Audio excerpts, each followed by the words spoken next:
ዘፍጥረት 22 ከእነዚህ ነገሮች በኋላ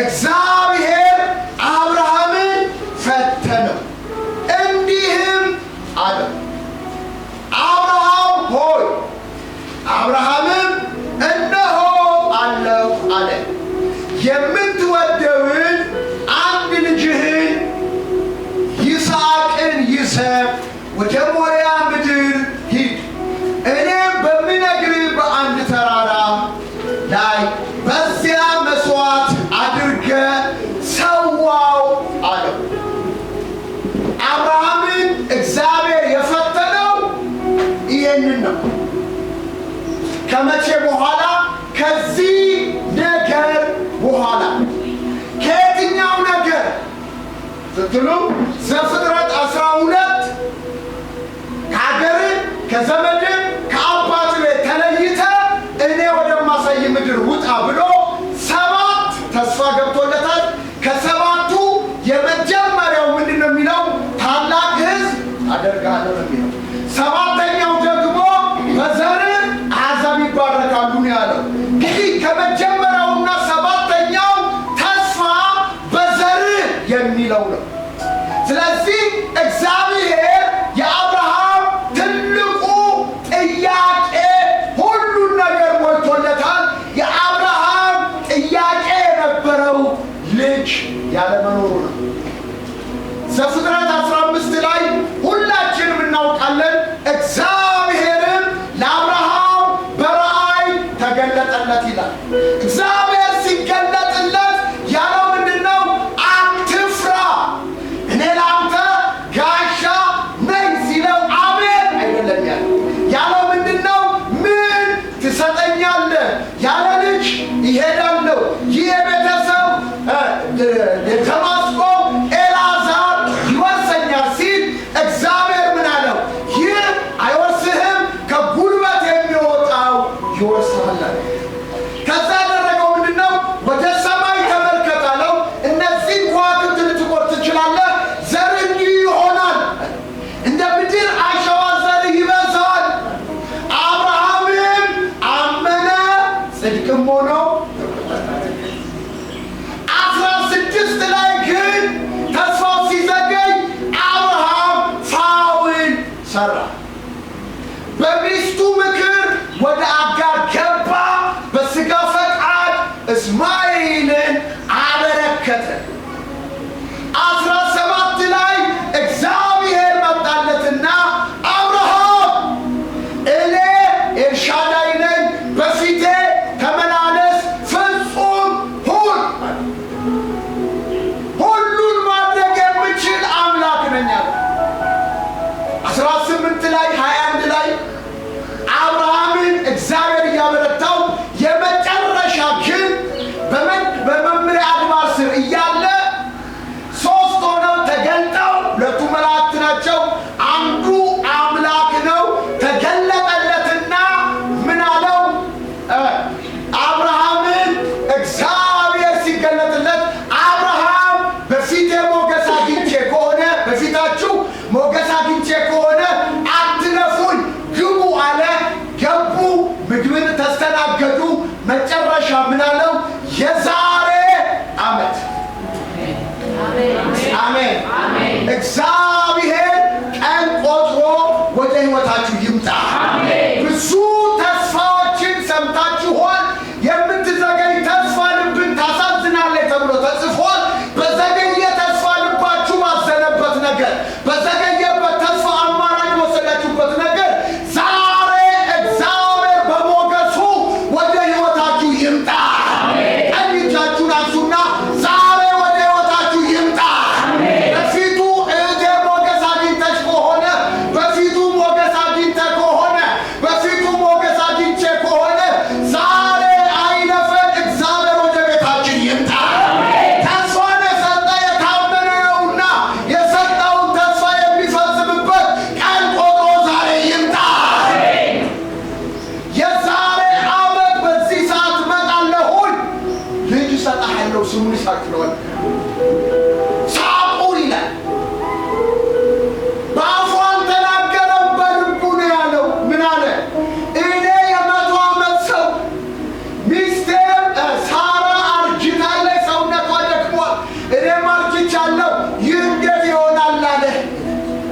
ስለዚህ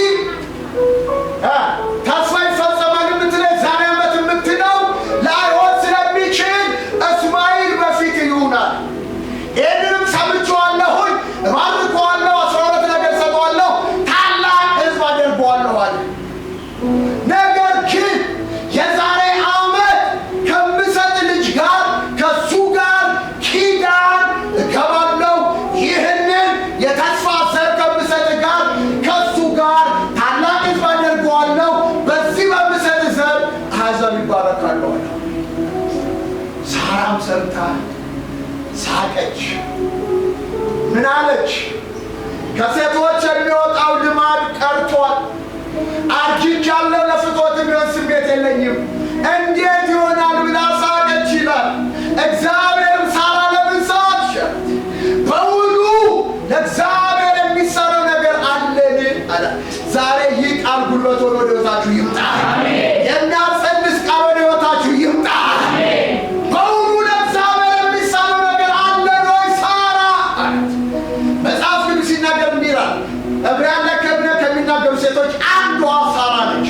ስለ ሳራ ሲናገር ምን ያህል መጽሐፍ ቅዱስ ሳራ ባረጀች ጊዜ ለመጸነስ ኃይልን በእምነት አገኘች።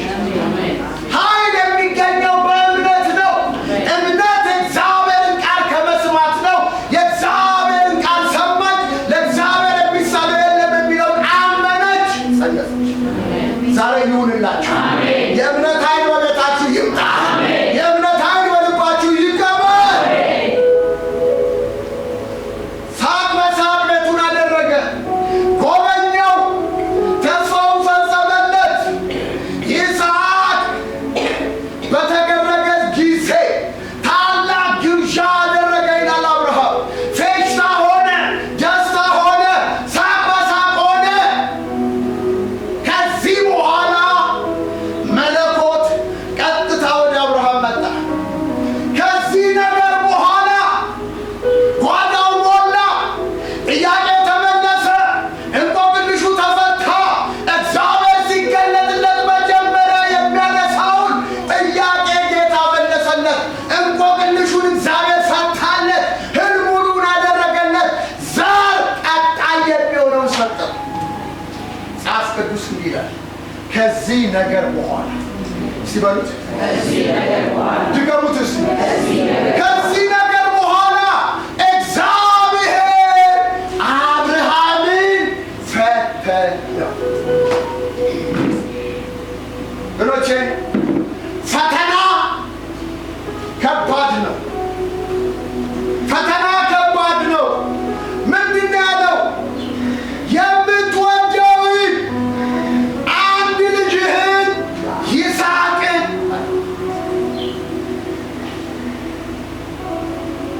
የሚወደው ላይ መጣበት። አንድ ልጁ ላይ ዓይን ማረፊያው ላይ መጣበት። ይዘህ ወደ ሞሪያ ተራራ ሂድ፣ ለእኔም መስዋዕት አድርገህ በዛ ሰዋው የሚል ፈተና ምን አደረገ? መጣ። ልጅ ያለን እንግዲህ እናውቀዋለን ሁላችን። እንኳን ሰዋ ተብለን ሲታመምብን ምን ያህል ነፍሳችን እንደምትሰቃይ እናውቃለን። አብርሃምን ግን እግዚአብሔር ፈተነ። ስሙ፣ ፈተና የሚመጣበትን ምንጮች ማወቅ አለባቸው። የመጀመሪያ ፈተና የሚመጣው ራሳችን በራሳችን ላይ ፈተና እናመጣለን። በደንብ ስሙ። እንዴት ስትሉ ያዕቆብ 1:13 ላይ ማንም ሲፈተን በእግዚአብሔር እፈተናለሁ አይበል፣ እግዚአብሔር ራሱ በክፉ አይፈተንምና ማንንም በክፉ አይፈትናችሁም። እኔ ጋር ናችሁ? እግዚአብሔር ማንንም በክፉ አይፈትንም። ነገር ግን ይህንና ያዕቆብ እያንዳንዳችን በገዛ ሀሳባችን በገዛ ምኞታችን ምን ስናደርግ ስንሳብና ስንታለን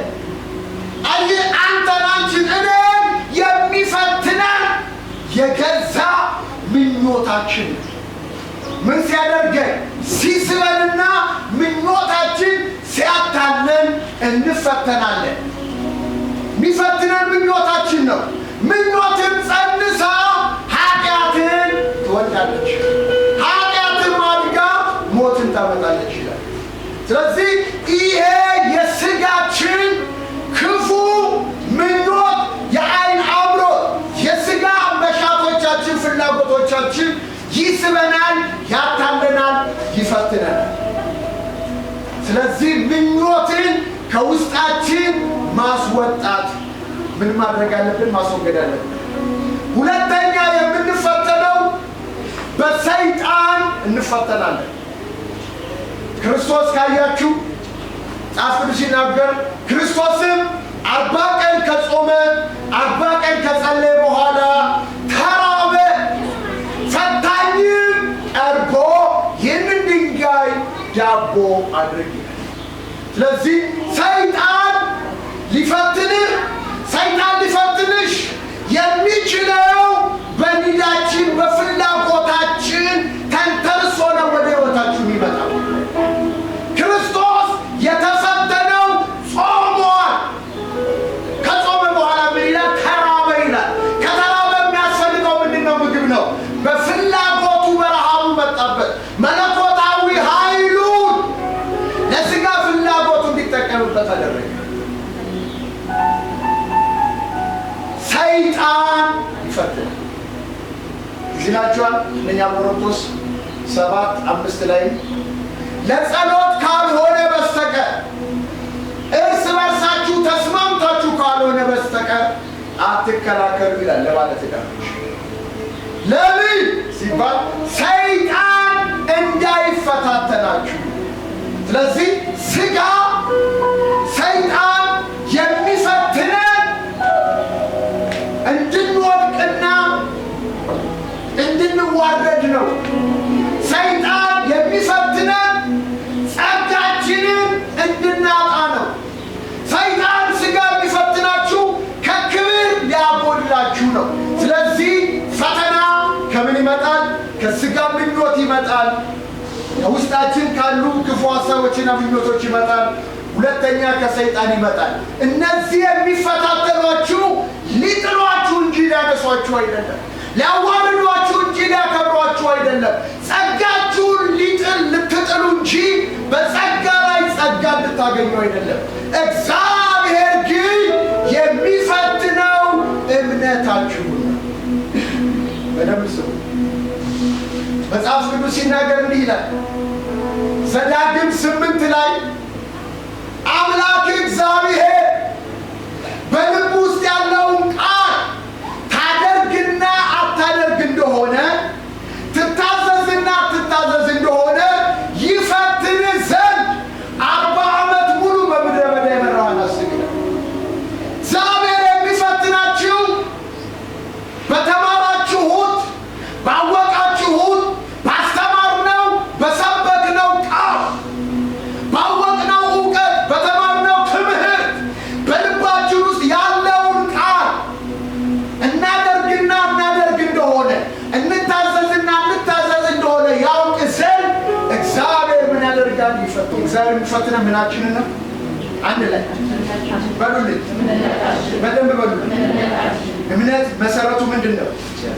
በሉልኝ፣ አንድ ላይ በሉልኝ።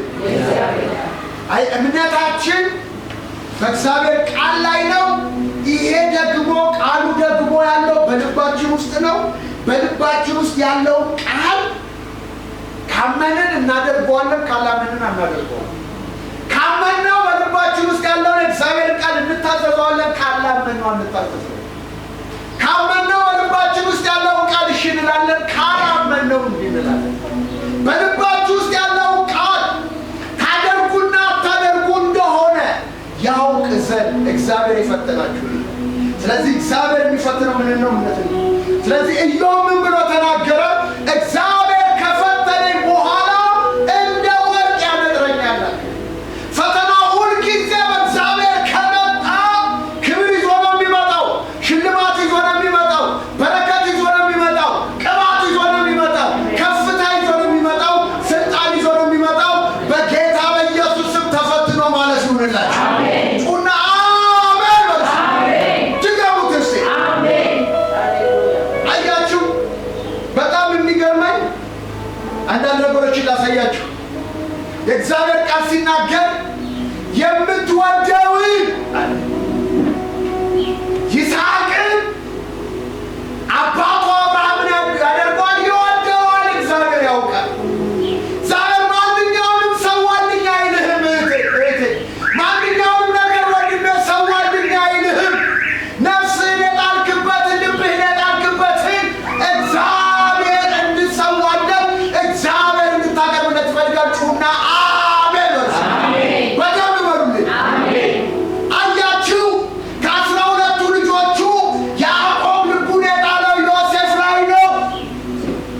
ጩና በደም አሜን በሉ።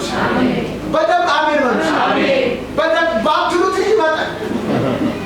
ስላለው አይደለም ይመጣል። ያ ወደ ጌታ መጣን ጊዜ ናዝሬት ላይ አንድም ማገለግላች ህብረት አለ ቤኔዘር የሚባለው እዛ ህብረት ውስጥ አንዲት እህት ዛን ጊዜ ጌታ ኢየሱስን ካልተዋችሁ ከቤት ትባረራላችሁ፣ ከእድር ትባረራላችሁ፣ ከባልትና መቃብር ቦታ አይኖራችሁ ተብሎ ናዝሬት ላይ በየቦታው ባሉ ደብሮች ላይ ምን ያደርጉ ነበር? ይሰብስበው ለቤተሰቦቻችን ይናገሩ ነበር። በዚህ ጊዜ ስደተኛ ምን አደረገ? በዛ እንዳለ ወላጆቻቸው ልጆቻቸውን ማባረር ጀመሩ። ደግነቱ የኔ እናት እዛ ስብሰባ ላይ ነበረች። ልጆቻችሁን አባሩ እንዲህ ነው ሲባል ልጇን አወጣች። እኔ ምለው አለቻቸው ልጄ ዱርዬ ሆኖ ለፖሊስም ለኢህአዴግም አስቸግሮ በጥይት ሲተኮስበት ሊገደል ሲፈልግ ቤቴ እየመጡ 10 ጊዜ በሌሊት በረን እያንኳኩ ልጅሽን አምጪው እያሉ ሲያስጨንቁኝ የትኛው ቄስ መጥቶ ነው ልጅሽን መልስ ብለው የመከረኝ? ዛሬ ከዛ ነገር ሁሉ ተመልሶ መልካም ምግባር በሚያደርግበት ጊዜ አላባብረውም ብላ ጥላቸው ምን አደረገች? ወጣች። የዛን ጊዜ ሌሎቹ ግን እድርና ባልትና የፈሩ ልጆቻቸውን አባረሩ። አንዲት እህት ስደተኛ ሆና በችግር ውስጥ እየኖረች ወባ ትታመምና በሞትና በሕይወት መካከል ትሆናለች። መጨረሻው ቤተሰቦቿ ሲያደነገጡ ከሰውነት ጎዳና ወጣለች፣ አልቃለች። እንድንወስድሽና እንድናሳክምሽ ከፈለግሽ ጌታ ብትይውን ተይ፣ እምቢ ብትይ ከሆነ ደግሞ እዚህ ቤት ውስጥ ሞተሽ ትቀሪያለሽ አሉት። ዛን ጊዜ በወንድሟ በኩል ወደ እኔ ደብዳቤ ጻፈች። ደረጀ ጌታ እስከ ሞት እከተለዋለሁ፣ መስቀሉን ተሸክሜ እስከ ሞት እከተለዋለሁ ማለት በአፍ ቀላለሁ፣ በተግባር ሲመጣብኝ ግን መስቀሉን ከመሬት 5 ሳንቲም ማንሳት አቃተኝ። እንደዚህ ብለውኛል፣ ምን ላደርግ አለች። ሂጂ ብላት እምነቷን ያስገድሯታል። ቄስ አምጥተን እናስጠምቃለን ብለዋታል። እዚህ ሁኚ በእምነት ጽኒ ብላት ደግሞ ማንም ረዳት የላትም፣ ትሞታለች። አጣብቂኝ ሆነ። ወንድምየው አይኔን ያየኛል። ሂድ በኋላ ከአንድ ሰዓት በኋላ ተመልሰናል። ጌታ ሆይ ብዬ እያለቀስኩ ስጸልይ ጌታ እንዲበላት ሂጂ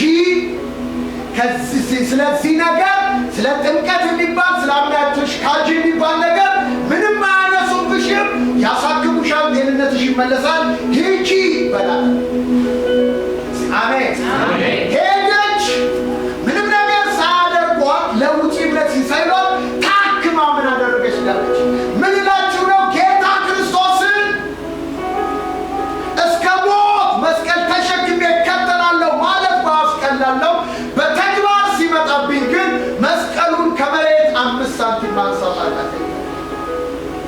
አብርሃምንም እግዚአብሔር የምትወደውን ልቤን የጣልክበትን 5 ዓመት ጠብቀህ ከእኔ ጋር ስትሟገት በነበረው በልጅ ዛሬ መጥቼ ባለው የምትወደው ከዛ አንድ ልጅህን በዛን ጊዜ እኮ የቁርአን ከማግባቱ 5 ልጆች ከመጨመሩ በፊት 2 ናቸው ልጆች አይደል? በ13 ዓመት የሚበልጠው ታላቅ ወንድም እስማኤል ማለት ነው። እስማኤል የሥጋ ፈቃድ ስለሆነ እግዚአብሔር ያንን አይፈልግም። በሥጋ ያመጣችሁትን፣ በሥጋ ያመጣሁትን፣ በሥጋ የሰበሰብነውን፣ በሥጋ ወደ ሕይወታችን ያመጣነውን፣ በስማችን ያደረግነውን በሥጋ ያመጣነውን እግዚአብሔር አይፈልገውም። ይስሐቅ የሥጋ ውጤት ነው። ይስሐቅ ግን የመለኮት የኤልሻዳዩ ገጸ በረከት ነው። ኢየሱስ ጌታ ነው። ስለዚህ እግዚአብሔር የምትወደውን አንድ ልጅ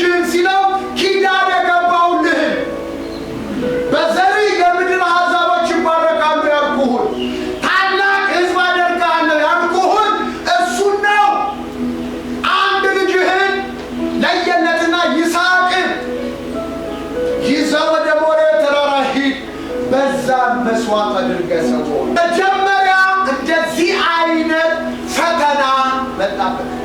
አብርሃምን ፈተና እንዴት ተወጣው? ውጤቱ ምንድን ነው? ፈተናውን አብርሃም ወደቀ ወይንስ አለፈ? በፈተናው አብርሃም አንገራገረ፣ ልቡን አመነታ፣ በሁለት ሀሳብ አነከሰ ወይንስ ከስጋና ከደም ሳይማከር ከሚስቱ ጋር ሳይማከር የእግዚአብሔርን የተገለጠለትን ቃል ሊፈጽም ይዞ ሄደ? እንመለከታለን።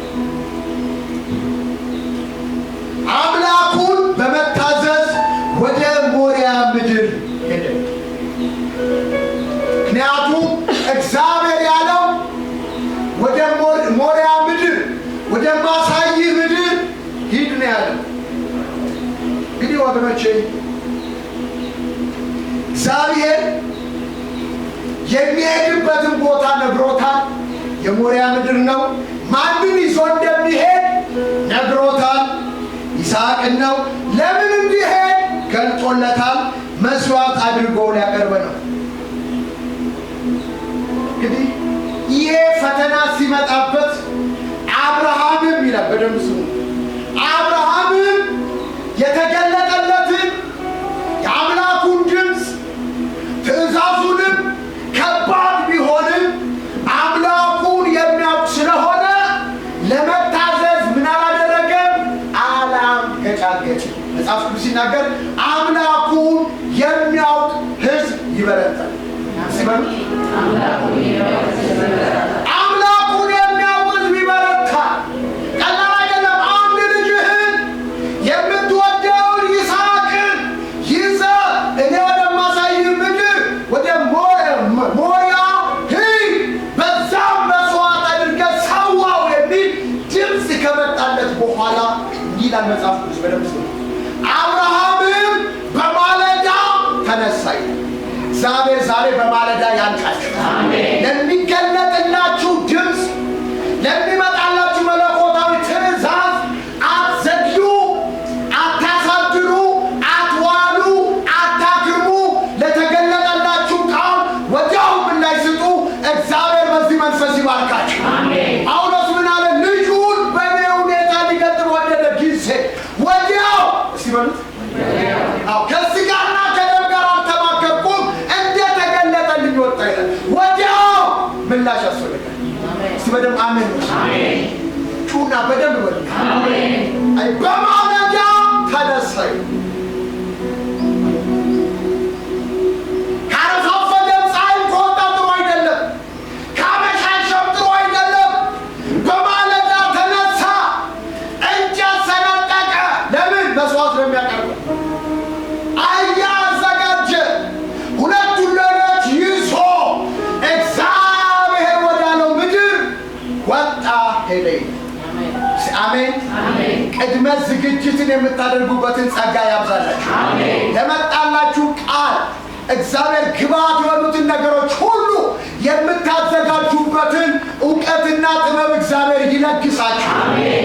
መንገድ ነው። የ3 ቀን መንገድ ከሄደ በኋላ ሞሪያ ተራራን በሩቅ አየው ይላል። በሩቅ ያየውን አምኖ ሄዶ ደረሰበት። ሞሪያ ተራራ ጋር ሲደርስ አንድ ነገር አደረገ። በደምስ አብርሃምም ቆመና ሁለቱን ሎሌዎችን እናንተና አህያው በዚህ ቆዩ፣ እኔና ልጄ ግን ወደ ተራራ እንወጣለን፣ ሰግደን እንመለሳለን። የገባ ሰው ካለ አሜን። በደንብ በሉልኝ። በደንብ በሉልኝ። አህያው ልጆቹ ሎሌዎቹ ሲቆዩ፣ ምክንያቱም አንዳንድ ጊዜ በአዘኔታ በይሉኝታ ይዘን የምንወጣው ነገር መከራ ያመጣብናል። ጦርነት በቤታችሁ ያመጣል። ጦርነት በንብረታችሁ ያመጣል። ጦርነት በነገሮቻችሁ ያመጣል። እግዚአብሔር ለተናገራችሁ ድምፅ በደንብ ስሙ፣ በደንብ ለዩ። ለያችሁን ለሰማችሁት ድምፅ በሙሉ ልባችሁ ታዘዙ። በረከትና ሙላት ውስጥ እግዚአብሔር ምን ያደርጋችሁ ያስገባችሁ። ምክንያቱም እግዚአብሔር ስሙን ከሀገር ከዘመድ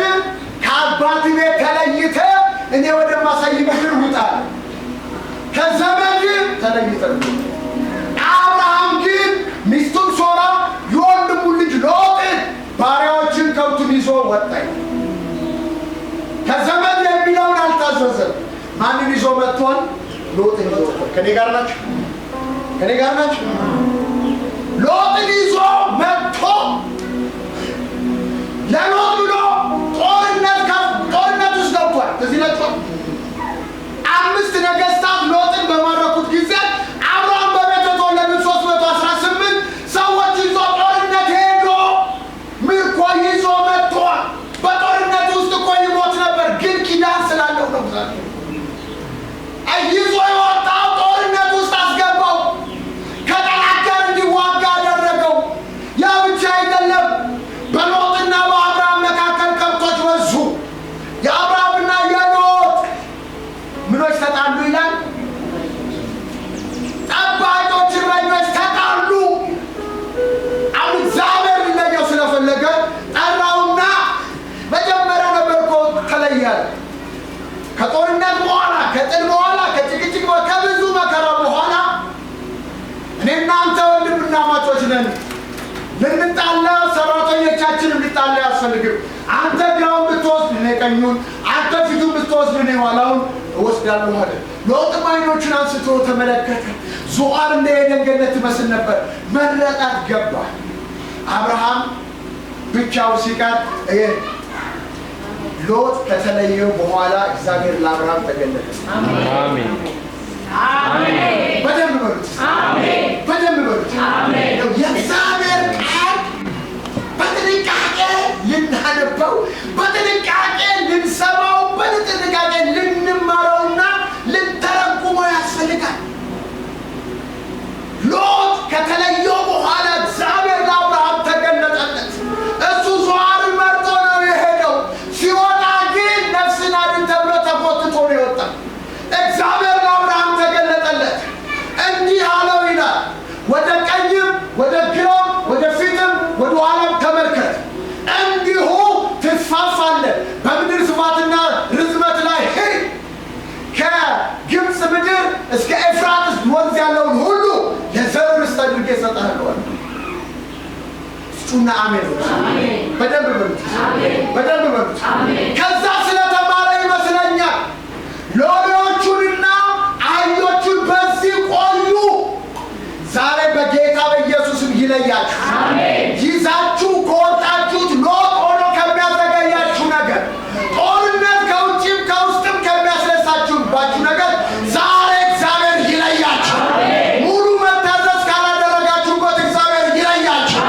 እግዚአብሔር እንዳይገለጥ ከከለከለው ሎጥን አንጓታችሁ ይዛችሁ ከመጣችሁት ዛሬ ጣልቃ ገብቶ ይለያችሁ።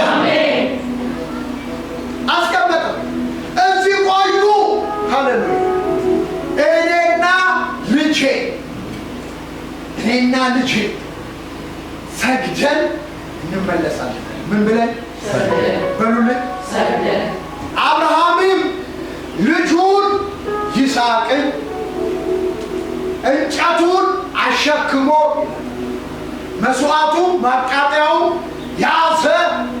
አብርሃም ደግሞ ማረጃውንና እሳቱን፣ ቢላውንና ምኑን እሳቱን። እግዚአብሔር እሳት በእጃችሁ ያስቀምጥ። አሜን። እስቲ በደምብ አሜን በሉ። አሜን። እሳት በእጃችሁ ያስቀምጥ። አሜን። ቢላዋ የእግዚአብሔር ሰይፍ እግዚአብሔር በእጃችሁ ያስቀምጥ። አሜን። ቢላዋ እጃችሁ ላይ ካለ ለመሰዋት ምንም ነገር አታመነቱ። እሳት በእጃችሁ ላይ ካለ መስዋዕት ለማቃጠል መሰዊያችሁ ባዶ አይሆንም። እሳት ከመሰዊያው ላይ አይታጣ ተብሎ እንደተጻፈ እሳት ከመሰዊያ ላይ የማይታጣ በእናንተ ዘንድ እሳት በእጃችሁ ሲል አሜን። መንፈስ በእናንተ ዘንድ እሳቱ መንፈስ ነው።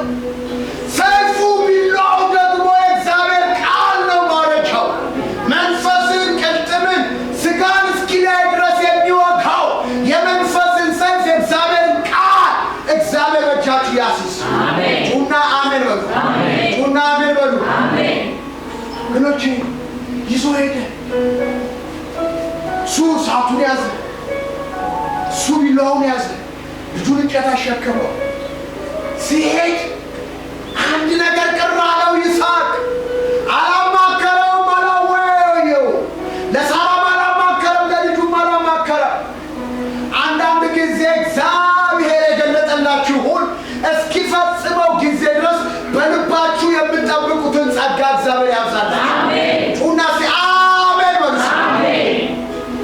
ነህምያ እግዚአብሔርን ካነጋገረ በኋላ አልቅሶ ጾሞ ጸልዮ እግዚአብሔር በልቡ ያስቀመጠውን ለማንም አልናገረም። በሌሊት አህያ ጭኖ ቅጥሩን ሁሉ ዞረ ይላል።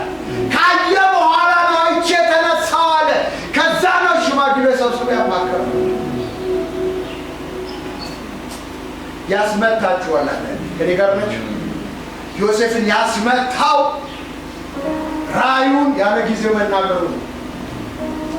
ስሙኝ፣ ወንድሞቹም መጀመሪያ ከጠሉት ጥል ይልቅ አብዝተው ጠሉት።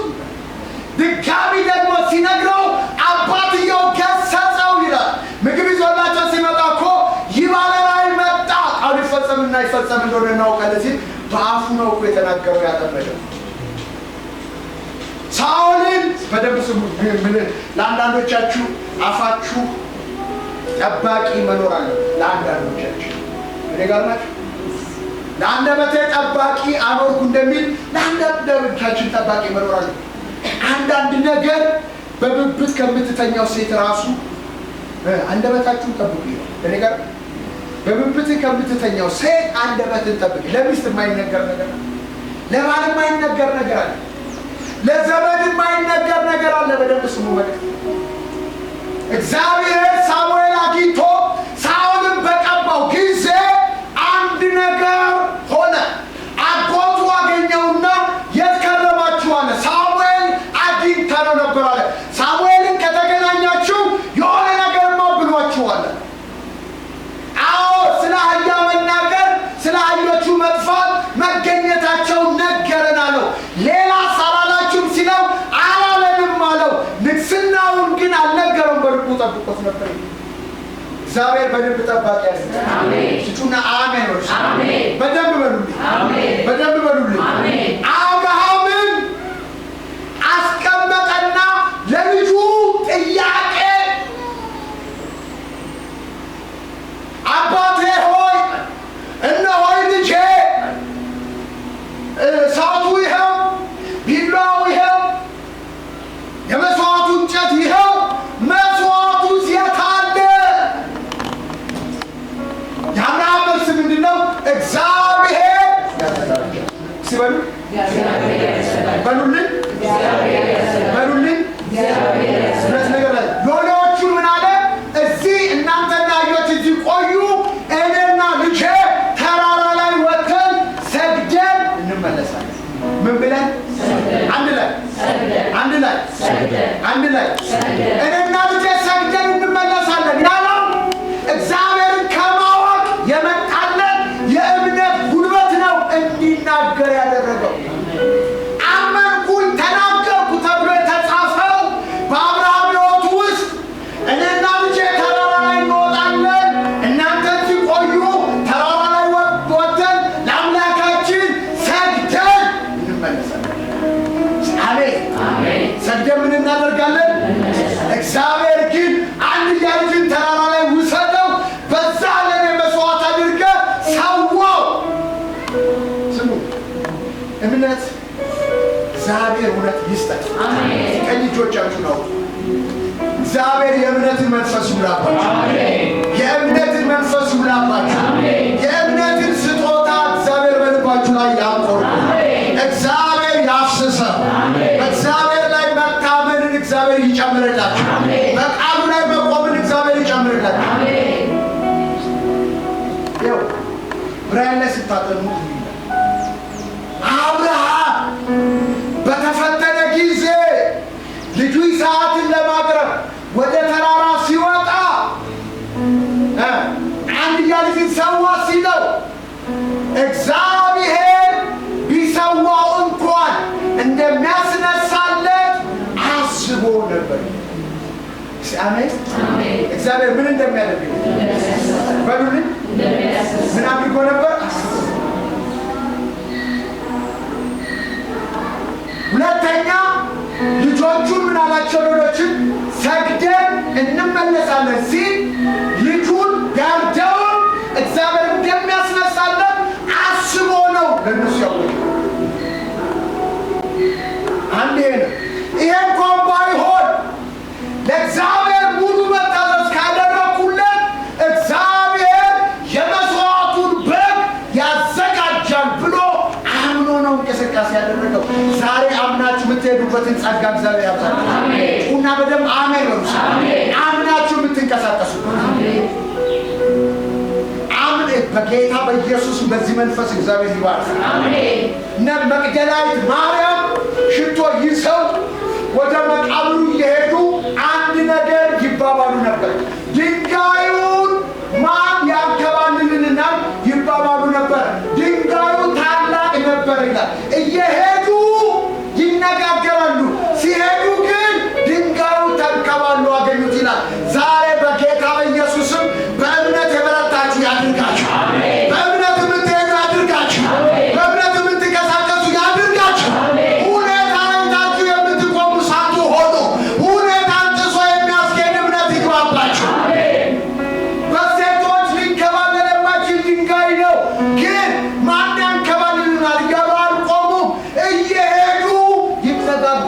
ሲደርሱ ተንከባከቡ ይችላል። ዛሬ መንፈስ ይሙላባችሁ። አሜን። ይህ ሰውዬ ቶሎ ብዬ ልጨርስ። ተራራ ላይ ደረሱ። መሠዊያ ሰራ። እንጨቱን ረበረበ። ይስሐቅን አሰረው፣ አጋደመው። ሊያርደው ቢላዋ አነሳ። ከባድ ነገር ነው። ልክ ቢላዋ ሲያነሳ ከሰማይ ልቡ ፍጹም የሆነውን ያጸና ዘንድ ዓይኖቹ በምድር የሚመለከቱ እግዚአብሔር ሲያየው መልአክ ፈጥኖ ላከና እጁን ቢላዋውን ልጁ አንገት ላይ ሳያስቀምጠው እግዚአብሔር ጣልቃ ገባና አብርሃም በእውነት እንደምትወደኝ አወቅሁ ሲበሉት ድገሙት። አይ እግዚአብሔር አብርሃምን ሲፈትነው አብርሃም እግዚአብሔርን ከልጁ አስበልጦ እንደሚወደው አብርሃም ባለው መውደድ እግዚአብሔር ምን አደረገው? አደነቀው። ስሙ መጽሐፍ ቅዱስ ሲናገር በፍጹም ልባችሁ፣ በፍጹም ሀሳባችሁ፣ በፍጹም ዓይናችሁ አምላካችሁን እግዚአብሔርን ውደዱ። አብርሃምን ይህንን ቃል ፈጸመ። አብርሃም በእውነት እንደምትወደኝ አወቀ። ስንት ልጅህን? አንድ ልጅህን ለእኔ አልከለከልክም። እግዚአብሔርን እንደምትፈራ አወቅኋል። አሜን። ተፈትነን ማለፍ እውነት እግዚአብሔር እንደዚህ አይነት መንፈስ ወደ እኛ ይወጣ። ከዛ ምንድን ያለው? በራሴ ማልኩ። አሜን። በራሴ ብያለሁን። ስሙ መጽሐፍ ቅዱስ ራላድ ሰው የተናገረውን ቃል እውነተኛ መሆነውን ለሙግቱ ፍጻሜ የሚሆነውን ቃሉን ያጸና ዘንድ ከሱ በሚበልጠው ይመላል። በደምብ አባቴ ይሙት እናቴ ትሙት ገብርኤልን፣ ሚካኤልን፣ ኢየሱስን፣ እግዚአብሔርን የምንለው ቃላችን ትክክለኛ መሆኑን ለማጽናት ለሰሚው ከኛ በሚበልጥ እንምናል። እግዚአብሔር ግን ከሱ የሚበልጥ ስለሌለ ለአብርሃም በራሱ አሜን። ኪዳን በሕይወታችሁ ይግባ። ኪዳን በቤታችሁ ይግባ። ኪዳን በስራችሁ ይግባ። ኪዳን በአገልግሎታችሁ ይግባ። በራሴ ማልኩን በእውነተኛ በረከት ተባረከ። ሲበሉት ድገሙት፣ ድገሙት። በእውነተኛ በረከት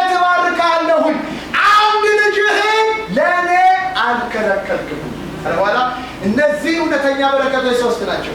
የመጀመሪያው ዘር እንደ ሰማይ ከዋክብት በምድር ዳር እንዳለ አሸዋ ይበዛል። አሜን። የዛ ውጤት ነሽ አንቺና አንቺ ነሽ።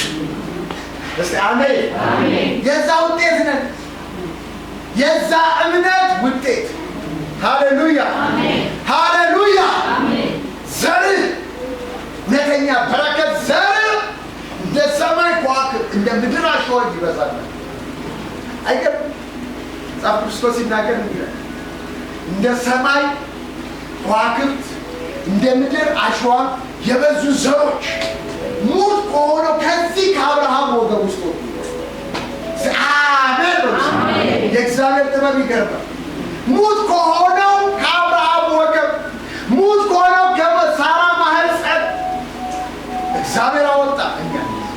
እስቲ አሜን። ባመነው በእግዚአብሔር ፊት ባመነው አብርሃም ሁላችንም በእምነት የአብርሃም ልጆች ነን። አሜን። ዘርህን አበዛዋለሁ። ሁለተኛ ደግሞ ይህ ዘር የጠላቶችን ደጅ ይወርሳል። አሜን። ኃያል ዘር፣ ብርቱ ዘር፣ ሰይጣን ከናናውያን ጠላቶች የማይችሉት የጠላትን ደጅ የሚወርስን ዘር እግዚአብሔር እንደሚያደርግለት እውነተኛ በረከት ነው። አሜን።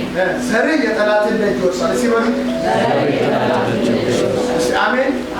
ዘራችሁ የጠላቶቻችሁ ደጅ እንዲወርስ ከፈለጋችሁ ለእግዚአብሔር ተጠንቀቁ። ዘራችሁ በአሕዛብ ልጆቻችሁ በወገኖች መካከል የተባረኩ እንዲሆን ያያቸው ሁሉ እግዚአብሔር የባረካቸው ዘር እንደሆነ ይገነዘቡ ዘንድ ለእግዚአብሔር በፍጹም መውደድና መታዘዝን እግዚአብሔር በሕይወታችሁ ያብዛል። አይገርም? ዘር የጠላትን ደጅ ይወርስ። ሲበሉት አንድ ላይ በሉት እስቲ፣ ድገሙት እስቲ። እውነተኛ በረከት ዘር የጠላትን ደጅ የጠላትን ግዛት የሚወርስ ዘር። አሜን። ጩና እስቲ አሜን በሉ። ርብቃ ይሄ አብርሃም ተወራርዶ እግዚአብሔር የባረከው ዘር ሚስቱ ርብቃ በመገለጥ ስትመጣ ቤተሰቦቿ ምን አላት? ርብቃ እልፍ አእላፋት ሁኚ ያሉ ሲባካ። አሜን። እግዚአብሔር ከሰማይ የቆረጠልህን ነገር ምድር ያስተጋባል። ኢየሱስ ጌታ ነው። ኢየሱስ ጌታ ነው። ሰማይ የፈቀደልህን፣ ሰማይ ያወጀልህን፣ ሰማይ ኪዳን የገባልህን ነገር ምድር አትነፍግም። ኢየሱስ ጌታ ነው። እንደ ሰማይ ከዋክብት እንደ ምድር አሸዋ ዘር ይብዛ ብሏታል። ርብቃ ደግሞ ይሄንን ቃል ተሞላችና ዘር በደንብ በሉት። ወንድሜ ወይ እህቴ በሉትና ጨብጡት። ዘር እልፍ አእላፋት ድገሙት እሱ ዘርሽ የጠላቶችሽን ደጅ ይውረስ። አሜን። ዘራችሁ የተባረከ ይሁን። ትውልዳችሁ የተባረከ ይሁን። በመንፈሳዊ ዓለም ላይ ተጽዕኖ የሚያመጣ ዘር ይሁን። የምድር በረከትና ምድር የሚያሳርፍ ዘር ይሁን። እህታችን ርብቃ ዘርሽ እልፍ አእላፋት ይሁን። ዘርሽ የጠላቶችሽን ደጅ እውነተኛ በረከት አሜን። ትውልድ ይናገርባችሁ። ትውልድ ይናገርባችሁ። የተባረከ ሰው ማን እንዲረግመው? አሜን። እግዚአብሔር ይባርክህ እንጂ እግዚአብሔር ይባርክሽ እንጂ እግዚአብሔር ተፈትነ እንደ ወርቅ ነጥረህ ውጣለት እንጂ ልቡን ይጣልብህ እንጂ ከአንተ ጋር ይወራረድ እንጂ። ኧረ እግዚአብሔር በዚህ መንፈስ ይባርካችሁ። መንፈስ አለችሁና አሜን በሉ። በደንብ በሉልኝ። ይሄ ክርስትና የሃይማኖት ስርዓት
ይውረስ። ዘርሽን ዘርን እልፍ አእላፍ ያድርገው። ሁለተኛው በረከት ዘር የጠላቶችን ደጅ ይውረስ አለው ነበር። ሶስተኛው በዘር በዚህ በይስሐቅ ነው። በዘር የምድር አሕዛብ ሁሉ እስቲ በሉት በሉት እስቲ ድገሙት እስቲ ይባረኩ። ሶስት በሉ አሜን። በዘር የምድር አሕዛብ ሁሉ ይባረኩ። ዘር የጠላቶችን ደጅ ይውረስ። ዘርን የሰማይ ከዋክብት እንደ ምድራቸው ይብዛ። ለምን ስትሉ ዓለም ሰምታለች። አሜን። ምን ሰምታል? በሉልን በሉልን። ሶስት በረከት የሚመጣው ቃል በመስማት ነው። ሄሎ በሻሙ አይደለም። ዘሎ ያገኘ ይሆናል። ፌክ ነው። የታወጀውን ቀድሞ አሜን ያለ ይሆንለታል። ፌክ ነው። ወንድሜ እውነተኛ በረከት ያለው ቃል በመስማት ሶስት ነገር ካለ በኋላ እንዲህ ይሆንልሃል። ዘር እንደ ሰማይ ከዋክብት እንደ ምድር ዳር እንዳላቸው ይሆናል። ዘር የጠላትን ደጅ ይወርሳል። በዘር አሕዛብ ይባረካሉ። ዓለም ሰምታለች። እስቲ በሉት የመጨረሻ በሉት እስቲ ምን አብርሃምም ይስሐቅን ይዞ ወደ ቤርሳቤህ ተመለሰ። ወደ ኖሬቱ ይቻላል